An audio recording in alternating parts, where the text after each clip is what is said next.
Welcome back to Troubleshooting Agile. Hi there, Jeffrey. Hi, Squirrel. So we have a very special guest today, somebody who's been a mentor and guide to me for a long time, and lots of fantastic ideas, which may be a bit new to our audience, and that is Mr. Alan Weiss. Hi, Alan. Hello, good to be with both of you. Can you tell us just a little bit about your background? Our audience may not know you as well as we do. I don't know, how much time do you have? Maybe 60 seconds, and we'll get into the meat of it. I am a refugee from the corporate world and then a refugee from the corporate consulting world. I used to consult with Fortune 500 companies. Today, I'm basically a coach globally for entrepreneurs like yourself, and I have thousands of people in my community. I've written more books on consulting than anyone ever, and I get a big kick out of it. I love what I do. Fantastic. And one of the things that you're excited about is one reason we were excited to talk to you, among many, is that you're really interested in conversations and language. And you even wrote a whole book called The Martial Arts of Language.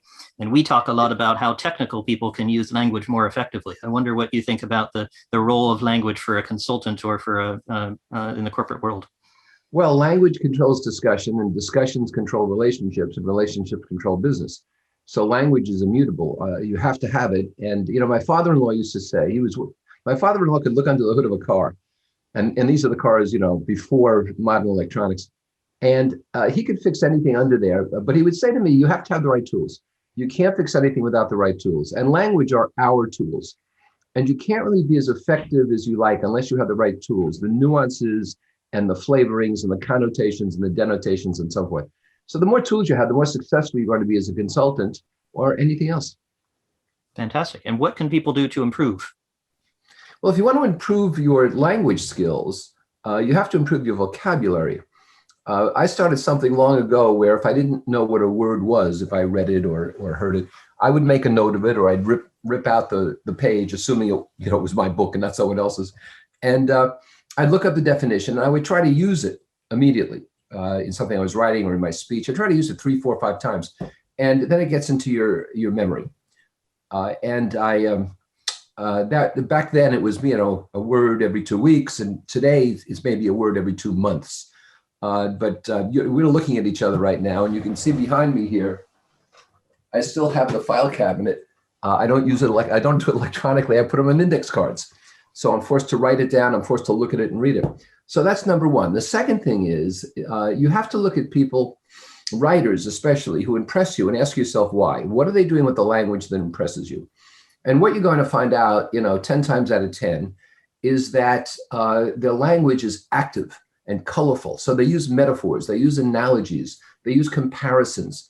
And I wrote a piece the other day and I said, when confronted, his generosity disappeared like the Cheshire Cat, leaving only a smile. Now, that's the ability to convey something without being boring and dry. Well, when he was confronted, he withdrew his offer for the money. I mean, so you have to listen to and read people whose language impresses you. And then the third thing is never, ever, ever dumb down. This advice to dumb down your attire, dumb down your language, think about the people you're talking to, is absurd. You want to raise people up. You want to dumb yourself down. So never be afraid to use language. I know people who are afraid to use language because they feel they'll be seen as aloof or, snooty or something. It's ridiculous. And Jeffrey, one of the things we talk a lot about is empathy. And I'm curious what you think, because you're such a theoretician. You know so much of the theory behind what we advocate. Where's empathy in there? How would you think about empathy with the high quality of language that Alan is suggesting? Well, I think one thing that comes to mind for me is the vocabulary in part helps you understand what other people are saying so that you can understand the subtle differences between different words. And I'm curious, Alan, the role of language in listening, what role that plays. Well, let's just pick up immediately on what you and Scroll just talked about, because I'll introduce a piece of IP here that is brand new. I've been experimenting with it. No one else has ever heard this. So it's appropriate. What a privilege. Excellent.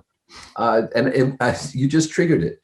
To me, empathy is the ability to feel what someone else is feeling. Sympathy is providing pity for someone else.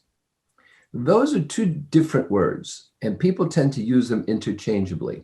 And the IP I wanted to tell you about is this. I was coaching somebody the other day and I said, look, consider this tough love.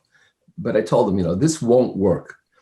And it occurred to me that tough love is really empathy without sympathy. You know how someone feels, you can relate to it. Happened to me, I know where you are, but here's my advice. And I'm not going to feel sorry for you or lighten up because you might be offended. And so right there in those two words, which Jeffrey brought up, is a difference that's very important in how we communicate. And so when you look at connotation and denotation and so forth, you're looking at, these are the tools I'm talking about, the nuances I'm talking about.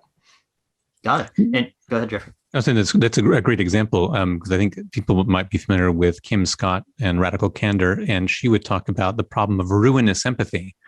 And it's interesting here because she's failing to make the same distinction you are between sympathy and empathy. And as a result, she needs to add the additional modifier there of ruinous to make it clear that the negative consequences that come from taking on the pain of another person and therefore withholding the tough love that you describe. There's a funny story, about providing sympathy. It says, well, you have to walk a mile in the other person's shoes. But the answer to that is that's because after you give them harsh feedback, you're a mile away and they don't have their shoes. Right. Fantastic. Well, this reminds me of, Alan, I know you worked with a guy called Chris Argyris, who Jeffrey and I never got to meet, but we work with a lot of his material. And one of the things he particularly emphasized was not easing in, not giving people the kind of cheap, they're there, it's okay, everything's all right. I wonder if that's relates to what you're saying. Argyris was on my board when I was the president of a consulting firm up here before I got myself fired. But, I had the pleasure of working with him and Albert Bandura and people of that note. Marty Seligman's appeared at some of my conferences. But, here's an example of language from Argyris, who's an academic. But Argyris said in a book once that someday the modern factory will have only a man and a dog. And the dog will be there to make sure the man doesn't touch anything. And the man will be there to feed the dog. You could talk about artificial intelligence and automation and everything, but that really is much more effective. And really evocative language as well.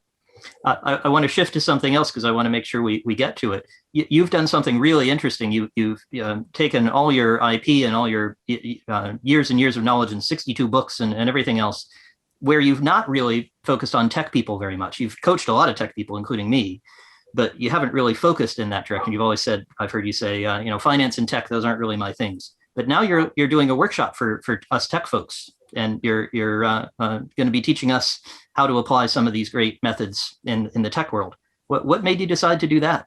Well, I don't think you'll use a tech guy. You're sort of a humanistic tech guy, if you know what I'm talking about. We try. But I was looking at a sign the other day, ESL, English as a second language. And in the United States here, you press a button. Do you want to hear this in Spanish or English or whatever? And then it suddenly hit me, what about business as a second language? Because so many consultants don't talk business well, and especially technology consultants who love to talk about technology as though they're always talking to each other. And so my own technical team, which is excellent, I use an outside firm, I'll ask them a question, and at least half the time they'll respond in technology talk. And it means nothing to me. So I decided I would do a Zoom meeting or a Zoom webinar on business as a second language. It's for people who are technically oriented. It's for people who aren't comfortable with business language. They don't know what FIFO means or beta means or so forth. And it's for people launching second careers and so forth and so on in consulting. And I thought I would just help them understand, going back to our language conversation earlier, how you can communicate with a business person without having to resort to an interpreter or sign language or something else. That's great. We actually was on a Clubhouse a room earlier today that was on the topic of trust in and around the team. And we were talking about particularly the around the part. So if you get outside of the agile team and the problem of interfacing with the business. And we were talking about exactly this point, which is if you're trying to build trust with people, then it's important to be able to speak their language and be able to have shared meaning.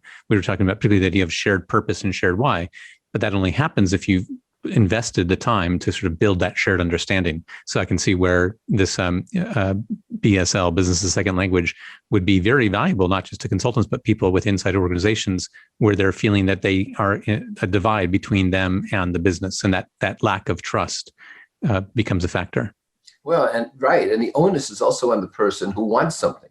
In other words, you can't expect an executive to learn to speak technical talk. It's not necessary. But a technical person better learn business talk because it's necessary for his or her survival and for their future. Right now, technology is simply seen as an enabler. A strategy is set. At some point, the technology people are brought in and they say, do this. Here's what we need. We need a user interface. We need a customer connection. Do this. But I think the technology needs to be part of the strategy process. And I've invented a new strategy process called sentient strategy. And I think the technology has to have a seat at that table so that they can provide their ideas and their visions about what might happen that the other executives in the room could take into consideration. But if you can't speak the language, if you're only speaking tech talk, they're not going to want you there. You're going to end up with an interpreter, someone who's been put in place to translate for you. Even if they value technology, because that's when I heard you describing that, I know some people would say, well, I want to go someplace that values technology. I want to go someplace where technologists have a seat at the table, and they have the view that would mean that then they wouldn't need to learn to speak business because they're a place that values technology. But you're saying something else. That's a pipe dream. I mean, if you want an example, look at human resources. There isn't a place on earth right now that where human resources has a seat at the table. There might be lip service. But, in the United States, probably globally, if you go back 10 years, you can't name me 3 human resources executives who become CEOs. It doesn't happen. And so if you want to look for a place where HR has a seat at the table, it doesn't exist. It's a chimera. And so if tech people really want to make an effort, instead of searching for some nirvana, they should make the effort where they are and learn to communicate with people so it's more impactful. And that fits exactly with our message, which is the idea that people can learn skills and take control of their own destiny. That rather than waiting for everyone else to figure out how to behave differently, there's actually concrete steps that you can do to start behaving differently, whether it's having natural conversations or speaking business. These are skills that you can develop on your own without waiting for other people to change. And if you look at the best tech companies like Apple, what they do is they talk to consumers about results. They don't talk to the consumers about, RAM or ROM or memory or storage or anything. They talk about results. The analogy I use, we talk about analogies and so forth here. You look at dental practices, here in the US, some dentists show their equipment and the new chair they put in and all this kind of stuff. But other dentists show people with beautiful smiles. Right. And so the point is, people don't buy drills. They want holes. Yeah. People don't want to see your tooth extraction mechanism. They want a beautiful smile. And the same thing with technology. People don't care what goes on inside the computer. They just want a reliable, easy to use, effective computer. And so if you want to make an impression on people within the organization, talk about outcomes. That's the whole point. Fantastic. I can't think of anyone better to learn it from than Alan. So Alan, thanks for being with us. All the details will be in the show notes. If you want to join Alan's Zoom live stream, feel free to join up for that. You can find him on alanweiss.com. And it's a privilege having you on. Thanks, Alan. My pleasure. Thanks for having me on. I wish you both the best. Thanks very much. Folks, if you want to find us, you find us on conversationaltransformation.com. And you'll see us there with Twitter and email and all the different ways of finding us, carrier pigeon if you want. And of course, we'll be back again next week for another episode of Troubleshooting Agile. Thanks, Jeffrey. Thanks, Alan. Thanks, Carl. Thanks, Alan. Thanks.